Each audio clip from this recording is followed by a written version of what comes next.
Michael Atkins retraced this dreadful drive for police, using his own mud map to try to remember exactly where in this bushland he buried his young boyfriend, Matt Levison. So what did Michael Atkins tell you about how he brought Matt down, where Matt was? He placed Matt in the boot, and if you can see in the boot, there was in fact a stereo system in the back of the car, and he removed that so he had enough room to put Matt's body in the boot. He had wrapped Matt in a blanket or a sheet.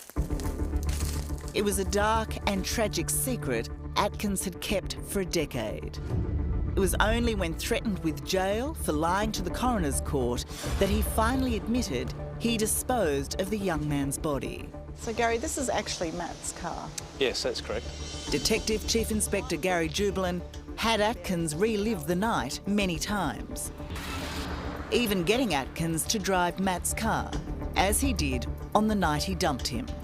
To have this man at that time, you know, a potential murderer, retracing his steps in such a ghoulish kind of way, what was that like?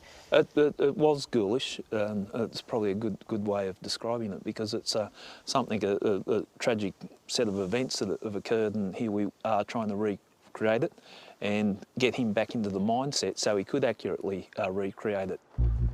Police even used hypnosis and, on the advice of forensic psychologist Dr. Sarah Yule, a mannequin to replicate Matt's body to help trigger Atkins' memory. We had discussions about keeping the atmosphere reasonably relaxed and non-intimidating, and also about the importance of making it as close to the reality of that event as it could be. Not only, you know, was it daylight, was it night time, the visual sensations, but also the physical sensations and having to move a body, that can assist in achieving additional information. How traditional, well accepted were your methods in this investigation? There was nothing traditional about this case.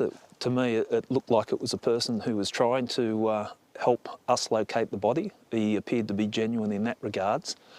So we created an environment in which he felt comfortable and relaxed to try and recall what had happened. In November last year, Atkins said this was the spot where he buried Matt's body, which launched an extensive police search that came up with nothing. For Mark and Faye, it was just further torment. So did you think at that point that Michael Atkins might be going to jail for perjury, or did you expect him to come up with another search site? Yes, I was hoping that at that stage that he, you know, it looked like he might go to jail and would like be killed in jail. That's what you want? Why not? Is that what you want? Yes. You want him dead? Yes. Slowly, painfully. Not in my hand, but if Commandant does his job, yes. As another search was launched at another site, police tried to find an even greater truth. How did Matt die? Atkins tells police he thinks it could have been an accidental drug overdose, and for the first time admits to what he did next. He provided a version of events that he was at the Arc nightclub with Matt. There was a bit of arguing on the way home. Matt didn't want to go home, and then when they